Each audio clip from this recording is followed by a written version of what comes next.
Every empire begins with one decision. For the Rothschilds, it began in a ghetto and ended with the family holding Europe's financial heartbeat in their hands.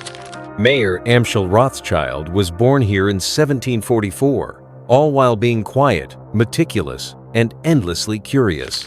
As a young man, he apprenticed under a banking house in Hanover, learning the art of coin trading and the subtle power of credit.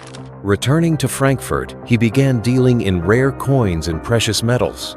This small trade became his doorway to the wealthy elite, including Prince William of Hesse-Kassel, a client whose fortune would one day fuel the Rothschild ascent. Mayer was not a revolutionary. He was a strategist. He understood early that power flowed not from rebellion, but from dependency. When nobles and kings needed funds, he supplied them discreetly, efficiently, and profitably. Beneath this growing fortune was a deeper vision. Mayer sensed that Europe's power structures were shifting, thrones trembled, empires waged endless wars, and religion still divided the continent. So he built something more enduring than faith or politics, which was family unity. He crafted an extraordinary partnership model, binding his 5 sons into a single financial organism. They would marry within the family to consolidate wealth, share profits equally, and never act independently. "If we remain together," Mayer told them, "no power can overthrow us." It was less sentiment than strategy, a formula for invincibility. By 1719, his modest coin shop had transformed into a private bank built on loyalty, secrecy, and precision. Among Mayer's 5 sons, one stood apart: Nathan Mayer Rothschild. Fierce, impatient, and brilliant, he was sent to London, the beating heart of global trade. Back then, Britain was at war with Napoleon, and markets swung wildly with every battle. Nathan's arrival was rough. Rivals mocked his German accent. Competitors sabotaged his ventures.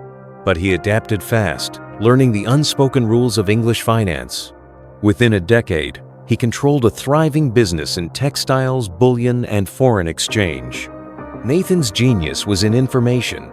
He realized that in a continent at war, news traveled slower than money, so he built a network of couriers and coded messages that outpaced governments. His brothers in Paris, Frankfurt, Vienna, and Naples fed him reports before even ministers received them. Knowledge became currency, and Nathan spent it wisely. In 1814, as the Duke of Wellington fought Napoleon's forces in Spain, Nathan secured the British government's contract to supply gold to the army. Moving that gold through a war-torn Europe required both cunning and courage. His brothers smuggled funds under neutral flags, evading French patrols and bandits alike. The operation succeeded. Wellington's troops were paid, and the Rothschilds earned not only a vast profit, but a permanent reputation. They had financed victory. Then came Waterloo. When Napoleon was finally defeated in 1815, rumors swirled that Nathan, having received early word of the outcome, had secretly manipulated the London stock market, buying bonds cheap before news of victory reached the public. It was false, but the myth endured. To many, it seemed plausible that the Rothschilds could move nations as easily as they moved gold. In truth, Nathan's real power came not from deceit, but precision. He calculated political risk faster than entire governments, yet such power made enemies. Pope Pius VII warned of Jewish usury threatening Christendom, and European aristocrats whispered that the Rothschilds could unseat monarchs with a stroke of the pen. But even in all this, Nathan ignored them. When he died in 1836, he was one of the richest men in the world. His London bank dominated Britain's gold market. His brothers controlled finance across the continent. The family motto, harmony, integrity, industry, had become their reality. But harmony, like empires, is never permanent. By the 1820s, the Rothschilds' network stretched across Europe. Amschel remained in Frankfurt, the family's headquarters. Salomon handled Vienna and the Habsburg court. Karl governed Naples, managing papal finances. James ran Paris, charming and cunning in equal measure. And Nathan's London branch stood as the empire's crown jewel. Together, They were known as the Five Arrows, the emblem of unity that adorned the family crest, symbolizing strength through cooperation. Through an intricate courier system of fast horses and coded pigeons, they created the fastest private communication network in Europe, decades before the telegraph. A message could leave Paris at dawn and reach London before nightfall. They financed railways in France, mines in Spain, and post-war reconstruction in Austria. Catholic popes, Protestant kings, and Ottoman pashas all borrowed from them. No other family had achieved such reach or trust across religious and national lines. But fame brought resentment. Catholic newspapers branded them kings of debt. German pamphlets accused them of using Jewish gold to enslave Christendom. Anti-Semitic societies spread rumors that they financed revolutions for profit. Lies? Yes, of course, but they revealed a deeper truth. The Rothschilds were no longer seen as mere bankers. They were viewed as a power unto themselves. Prince Metternich of Austria, once dependent on their credit, warned that a man who can move the funds of nations is no mere banker. Unfortunately, within the family, strains emerged. James in Paris lived lavishly, his soirees filled with nobles and artists. Salomon in Vienna remained austere and conservative. Karl in Naples clashed with his brothers over policies toward the Vatican. Their letters closed with "your devoted brother," but trust had begun to fray. Still, when Europe trembled, they stood united. During the revolutions of 1848, mobs attacked banks and toppled monarchies. Rothschild agents fled, vaults were sealed, and panic swept capitals. Yet their network endured. They stabilized currencies, extended emergency loans, and even financed Britain's secret purchase of Suez Canal shares in 1875, securing imperial control of Egypt. It was a quiet act with global consequences. To their enemies, they were parasites. To historians, pioneers. To themselves, simply survivors, keeping Europe's finances afloat as politics fell apart. By the mid-19th century, Europe was changing faster than any banker could calculate. Steam engines cut across old kingdoms, factories smoked over once green landscapes, and power was no longer measured only in gold, but in coal, steel, and speed. Yet, at the center of this new age, still stood an old name, Rothschild. In Paris, James de Rothschild had become the very symbol of wealth, charming, ruthless, and dazzlingly extravagant. His mansion on the Rue Lafitte was called the Versailles of Finance, a place where bankers, princes, and artists mingled under chandeliers and whispers of power. But James was not merely hosting soirees. He was constructing a financial state within a state. He founded the Chemin de Fer du Nord, a railway system linking Paris to Belgium and the Channel. This was more than transport. It was strategy. Control the railways, and you control the movement of coal, troops, and commerce. By the 1860s, his network had become the backbone of French industrial growth. But with influence came backlash. The Catholic Church warned its followers against buying Jewish bonds. Radical newspapers accused the Rothschilds of bribing ministers and manipulating the assembly. In one infamous 1846 pamphlet, The Kings of Money painted them as puppet masters behind Europe's wars. It was slander, but it spread. Meanwhile, new rivals emerged. In Britain, Barings competed for colonial loans. Across the Atlantic, the Morgan family rose rapidly. The Rothschilds, once untouchable, were now navigating a battlefield crowded with ambitious bankers. In London, Lionel de Rothschild, Nathan's son, led the British House with a steadier, quieter hand. Unlike his father, Lionel believed real power required respect, and respect required public acceptance. In 1847, he ran for Parliament and won, becoming the first practicing Jew elected to the House of Commons, but he could not take office. The oath required him to declare loyalty on the true faith of a Christian. Lionel refused. And for 11 years, Britain debated whether a Jew could sit in Parliament. Priests denounced him, newspapers mocked him, politicians stalled him. But Lionel persisted, lobbying, negotiating, and refusing to compromise his identity. Finally, in 1858, the law changed. Lionel entered Parliament with his hand placed on the Old Testament. It was a moment that shook Europe. The banker of kings had become a lawmaker in the world's most powerful democracy. Yet, even as they celebrated public victories, private fractures deepened. James in Paris embraced high-risk industrial ventures. Salomon in Vienna clung stubbornly to conservative lending, whilst Karl in Naples struggled amid Italian unification. Their unity, once absolute, now wavered under the pressure of modern capitalism.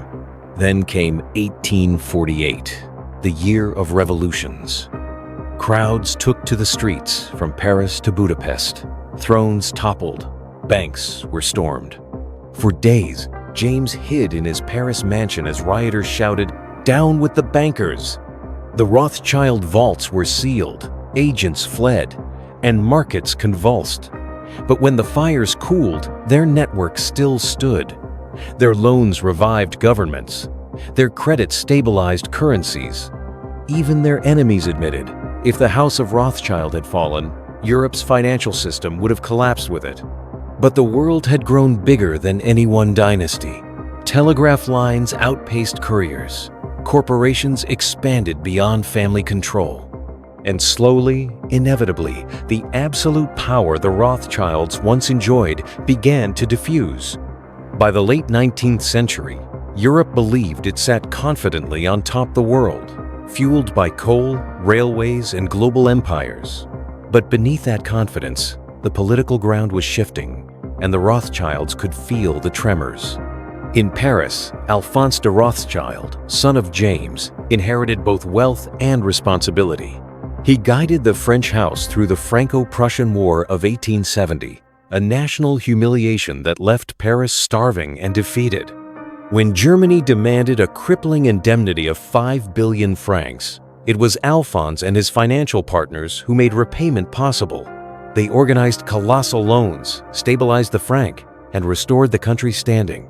Without the Rothschilds, France might have remained crippled for generations. But gratitude was short-lived. Nationalists seethed at the idea that a Jewish banker had rescued the nation. Pamphlets accused the Rothschilds of secretly aiding both sides, recycling the same lies once told about Waterloo. In Vienna, Anselm von Rothschild and later his son Albert faced rising hostility as well. Their bank had long served the Habsburg monarchy, financing railways and industrial expansion. Yet anti-Semitic parties now targeted them openly, claiming the Rothschilds were the foreign hand strangling Austria. Even aristocrats who had once depended on their loans joined in the slander. Still, the family pushed forward. In Britain, Nathaniel Lord Rothschild expanded into global finance. He advised Prime Minister Benjamin Disraeli on one of the boldest imperial acquisitions of the era, the secret purchase of the Suez Canal shares in 1875. The deal, financed overnight with Rothschild capital, gave Britain control of the passage to India. The telegram confirming the operation was famously brief. "The money is ready." It was one of the last great moments of the dynasty's imperial influence.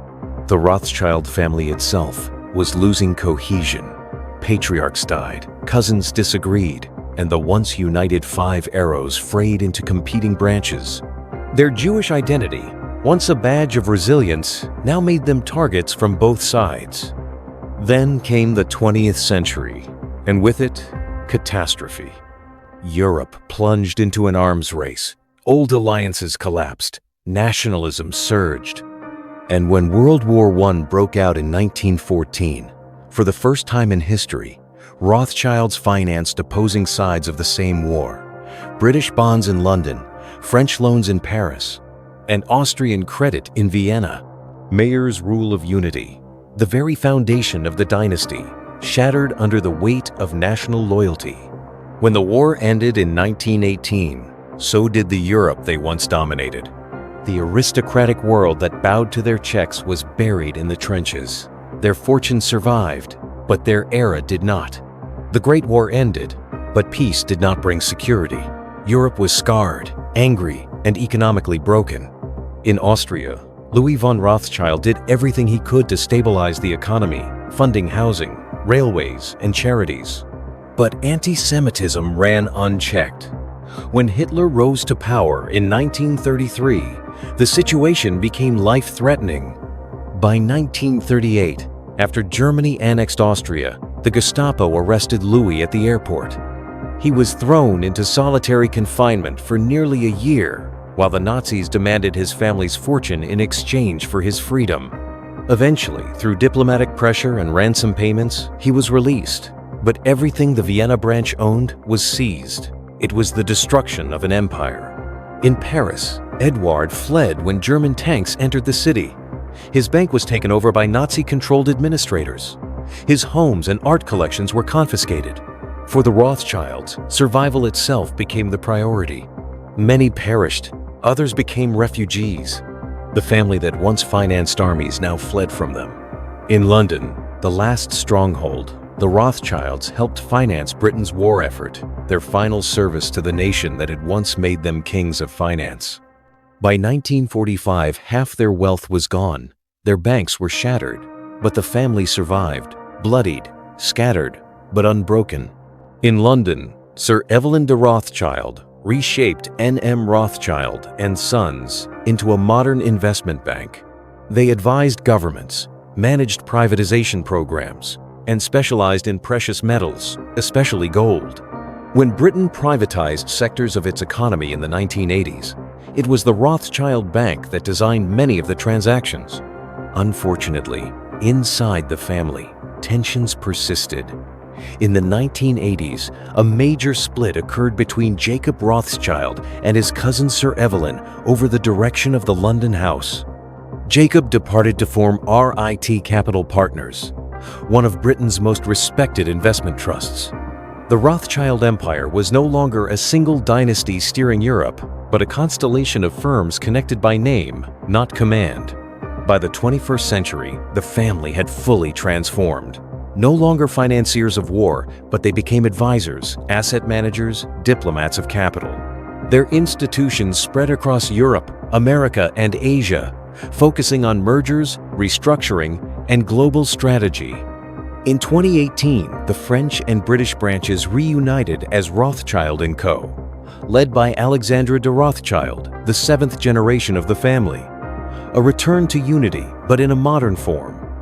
Today, the Rothschilds do not rule global finance. They do not command kings. They do not shape empires. But their legacy endures because they understood the most important lesson history teaches.